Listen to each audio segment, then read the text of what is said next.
Fala Fera, essa é a nossa aula sobre geradores, beleza? Bom pessoal, um gerador elétrico é um aparelho que realiza uma transformação de uma forma qualquer de energia em energia elétrica. A energia química, por exemplo, desenvolvida em certas reações químicas, é a base de um grande número de geradores químicos, como as baterias de acumuladores e as pilhas secas, como nós podemos ver nessa imagem à esquerda.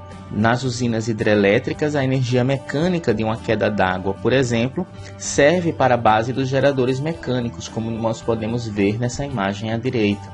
Então, as baterias e as pilhas, por exemplo, transformam energia química em energia elétrica, e as usinas, sejam elas hidrelétrica, eólica, a grande maioria das usinas transformam a energia mecânica do movimento de algumas turbinas em energia elétrica, beleza? Bom pessoal, então a base de funcionamento de um gerador é receber uma energia não elétrica através de uma transformação química, uma energia mecânica, por exemplo, em energia elétrica. Porém, parte dessa energia geralmente se dissipa. Essa energia dissipada pode ser percebida na bateria do seu celular, por exemplo, quando começa a esquentar. Quanto mais potência o seu aparelho precisa, mais a bateria esquenta, porque quanto mais se transforma energia elétrica, energia não elétrica em energia elétrica, vai haver também uma parcela de energia dissipada, ok? Bom pessoal, aqui nós temos um circuito do mais simples possível, onde eu tenho um gerador, né, que vai gerar energia elétrica. Então vai sair corrente elétrica do seu polo positivo em direção ao seu polo negativo. Antes de chegar no polo negativo, ele vai passar por uma resistência, que aqui está sendo representada por esse LED. Então, o gerador tem por função receber as cargas que constituem a corrente elétrica em seu potencial mais baixo, o polo negativo, e entregá-las em seu potencial mais alto, o polo positivo, fornecendo energia elétrica ao circuito. Como nós podemos ver nessa animação, a corrente elétrica sai do polo positivo, passa pela resistência e entra no seu polo negativo. Bom pessoal, o gerador ele apresenta duas constantes características independentes do circuito. São elas a força eletromotriz, representada aqui pela letra Epsilon, mas você também pode representar pela letra E maiúscula, e a resistência interna, representada aqui pela letra R minúscula. Lembrando, pessoal, que o nome força eletromotriz, né, esse nome é mantido devido a origens históricas do gerador, contudo, trata-se de uma denominação inadequada, já que não se trata de uma força no sentido em que esse conceito é usado na física. Então aqui não vai aparecer uma força, né, medida em newtons, tá? A força eletromotriz, na verdade, é uma constante de proporcionalidade, né, entre a potência e a corrente elétrica. Bom, pessoal, como eu falei, a experiência revela que um gerador em funcionamento normal, como uma bateria, não lança no circuito externo toda a potência elétrica gerada. Isso ocorre porque no interior do gerador a corrente elétrica passa por condutores, que por sua vez dissipam parte da potência elétrica. Parte dessa energia dissipada será na forma de calor, por exemplo. Considera-se então que esses condutores têm uma resistência elétrica interna, chamada resistência interna, que é representada por esse Rzinho minúsculo, tá? Então, as duas constantes do gerador são a força eletromotriz, representada pela letra Epsilon, ou pela letra E maiúscula, também chamada de Fm, força eletromotriz, e a resistência internazinha R, beleza? Podemos montar a equação de um gerador, pessoal, a partir da relação entre as suas potências. Bom, um gerador tem uma potência total. Ela é chamada de potência elétrica total gerada. Então, essa potência total pode ser chamada de total ou de potência gerada. Ela é diretamente proporcional à corrente elétrica que a atravessa. Então, como nós já vimos em aulas anteriores, a potência é dada por I, que é a corrente elétrica, vezes U, que é essa tensão. Como a potência total é gerada dentro do gerador, no lugar dessa tensão nós vamos usar a letra Epsilon, que representa a força eletromotriz. A potência gerada seria a força eletromotriz vezes a corrente elétrica. Essa é a potência total gerada pela pilha. Parte dessa potência total é fornecida ao sistema. Essa potência fornecida ao sistema é chamada de potência útil. Essa potência útil também é chamada de potência elétrica lançada, ou seja, ela é a potência elétrica fornecida pelo gerador, ou seja, lançada pelo gerador ao circuito externo. E ela é dada por I vezes U, onde I é a corrente elétrica, né, que vai sair do gerador, e U é a tensão do sistema, a tensão a que está submetido o circuito. É a mesma tensão dos polos desse gerador aqui nesse exemplo. Como já foi tratado aqui, dessa potência total, uma parte é transformada em potência útil, ou seja, da potência gerada, uma parte é transformada em potência lançada, e outra parte é a potência dissipada. Nós sabemos que a potência dissipada é I vezes U também, I é a corrente, U é a tensão. Só que essa tensão U pode ser chamada de R vezes I, é a primeira lei de Ohm. U é igual a R vezes I. SR é a resistência interna, que é responsável por essa potência dissipada. Então, nós podemos dizer que a potência dissipada é R, que é a resistência interna, vezes I ao quadrado. Eu vou mostrar porque que eu vou deixar desmembrado mesmo, I vezes I. Mas você pode chamar a potência dissipada de RI ao quadrado. Bom, pessoal, nós sabemos que a potência total, a potência gerada, é a soma da potência útil mais a potência dissipada, tá certo? Se eu substituir as expressões, ou seja, a potência total é I vezes a força eletromotriz, a potência útil é I vezes a DDP que está submetido ao gerador, mais a potência dissipada, que é RI ao quadrado, ou seja, I vezes I, nós podemos simplificar essa equação, dividindo toda ela por I, e aí eu tenho a chamada equação do gerador. A equação do gerador diz que a força eletromotriz E, o epsilon, né, é igual a U, que é a tensão, mais Rzinho, que é a resistência interna, vezes I, que é a corrente elétrica. Comumente, nós vemos essa expressão também como U igual a epsilon menos Ri, mas matematicamente elas têm o mesmo significado, beleza? Então essa é a equação do gerador, vai ser muito importante daqui para frente. Bom, fazendo uma análise matemática dela, se a resistência interna for zero, então se eu colocar zero nessa parcela, a força eletromotriz vai ser igual à tensão. Esse gerador é chamado de ideal, porque ele não dissipa energia, tá certo? Ora, se eu não tenho uma resistência interna, não vai ter como dissipar energia.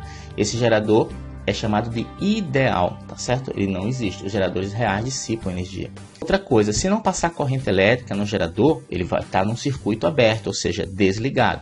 Da mesma forma, a força eletromotriz é igual à tensão. Como que eu coloco um gerador em curto-circuito? Um gerador em contato direto com seus terminais constitui um gerador em curto-circuito. Esse contato pode ser obtido por um condutor de resistência interna desprezível, ou seja, um condutor de resistência desprezível vai colocar os dois terminais em contato. Nesse caso, a tensão vai ser igual a zero. Como a força eletromotriz é igual a tensão mais Rzinho vezes I, equação do gerador, se essa tensão for zero, nós podemos escrever que I é igual a força eletromotriz dividido pela resistência interna. Essa é a chamada corrente de curto-circuito. Ela é a máxima intensidade de corrente elétrica que pode atravessar um gerador. A potência elétrica total gerada será dissipada integralmente na resistência interna, podendo inclusive danificar o gerador. Por isso que não podemos colocá-lo num circuito real em curto-circuito, tá certo? Vamos fazer um problema aqui, pessoal. Um gerador de força eletromotriz 120 volts e resistência interna 2 ohms é ligado a um circuito externo. Gera potência elétrica de 600 watts. Determine, primeiro, a intensidade da corrente elétrica que atravessa o gerador. Bom, pessoal, a intensidade da corrente elétrica pode ser dada pela potência total, certo? A potência total é a força, que é a potência gerada, né? Ela é a força eletromotriz vezes a corrente elétrica, tá? Então, a potência total é 600 watts, potência gerada. A força eletromotriz está aqui em cima, 120 volts. E a corrente elétrica que eu quero achar. 120 que multiplica na esquerda e na direita divide. 600 dividido por 120 é 5. Então, a corrente elétrica que vai atravessar o gerador é uma corrente elétrica de 5 amperes. Agora, eu quero a DDP entre os terminais do gerador. Muito bem. A DDP eu vou achar pela equação do gerador. A força eletromotriz é igual a tensão mais a resistência interna vezes a corrente, tá? Então a força eletromotriz é 120, está escrito aqui. A tensão é o que ele quer, a DDP, mais a resistência interna de 2 ohms, está dado no texto, e a corrente elétrica que acabamos de achar, 5 amperes. 2 vezes 5 é 10. O 10 que soma na direita, na esquerda ele subtrai. 120 menos 10 são 110 volts, tá? Essa é a tensão nos terminais do nosso gerador. Agora vamos calcular a potência elétrica lançada no circuito. Bom, pessoal, essa é a potência gerada, é a potência que o gerador cria, né? Então, agora vamos à potência lançada, que é também chamada de potência útil, que pode ser dado por I, que é a corrente elétrica, vezes U, que é a tensão. Então, a corrente elétrica nós achamos na letra A, 5 amperes. A tensão nós achamos na letra B, 110 volts. 5 vezes 110, 550 watts. Então, essa é a potência elétrica lançada, tá certo?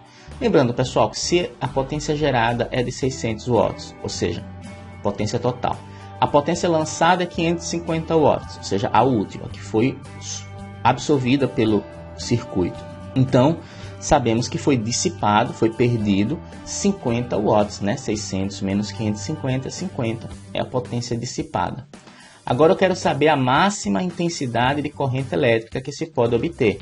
Bom, pessoal, acabamos de falar que a máxima corrente elétrica é chamada de corrente de curto-circuito, tá? Essa corrente de curto-circuito, a corrente máxima, é dada por Epsilon, que é a força eletromotriz, dividido pela resistência interna. Então, 120, que é a força eletromotriz dada no problema, dividido por 2 ohms, que é a resistência interna, eu tenho que a corrente de curto-circuito é igual a 60 amperes. É a máxima corrente que eu preciso, que eu posso lançar por esse gerador, tá bom? Bem, a curva característica do gerador apresenta 2 pontos importantes que a gente tem que observar. Primeiro ponto, quando a corrente é zero, já vimos que a tensão é igual à força eletromotriz. Então, quando o I é zero, a tensão U é igual à força eletromotriz, que é o Epsilon. Então, a força eletromotriz é o ponto que toca o eixo da tensão. No eixo da corrente, o ponto máximo é a corrente de curto-circuito. Já vimos também que a corrente de curto-circuito é a máxima corrente que o gerador suporta. Então, como essa função, né, a equação do gerador é uma função do segundo grau, é uma equação do segundo grau, então esse gráfico vai ser uma reta, que vai passar pela força eletromotriz, que é o ponto máximo da tensão, e a corrente de curto-circuito, que é o ponto máximo da corrente. Então, essa é a curva característica de um gerador. Se eu pegar qualquer ponto aqui, ó, pessoal, pegar esse pontinho aqui, ó, nesse ponto eu tenho uma corrente e uma tensão. Se eu pegar esse ponto e olhar para o lado esquerdo, eu tenho a tensão. Se eu pegar esse ponto e olhar para baixo, eu tenho a corrente. Essas duas linhas imaginárias, pessoal, formam uma figura, no caso aqui um retângulo.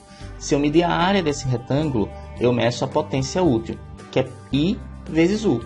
I, que é a altura, vezes U, que é a base. Então a área é a mesma coisa que você calcular pela fórmula, tá bom?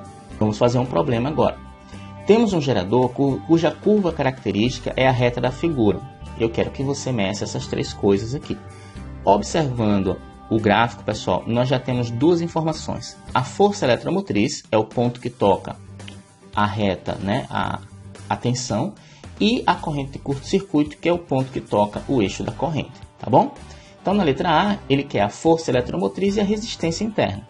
A força eletromotriz, 100 volts. É só olhar para o gráfico que você tem esse valor. A resistência interna eu vou achar pela corrente de curto-circuito.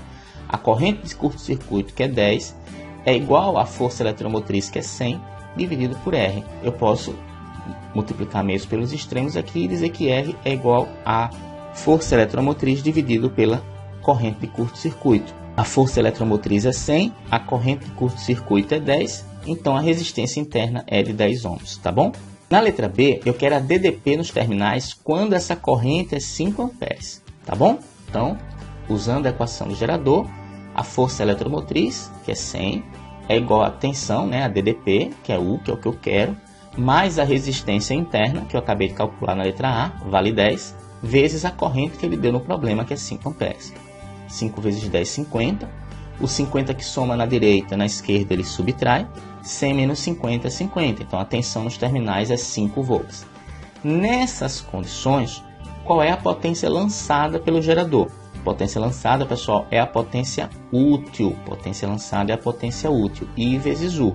Então a potência lançada é I, que é a corrente elétrica, 5 amperes, vezes U, que a gente achou na letra B, que é 50 volts. Tá bom? 5 vezes 50, 250 volts é a potência lançada. Ok? Bom, pessoal, essa é a nossa aula sobre geradores. Aqui está a lista completa de geradores, todas as aulas sobre geradores e receptores também, tá bom? Gostou? Curte, se inscreve no nosso canal e compartilha com bem muita gente, ok? Aquele abraço.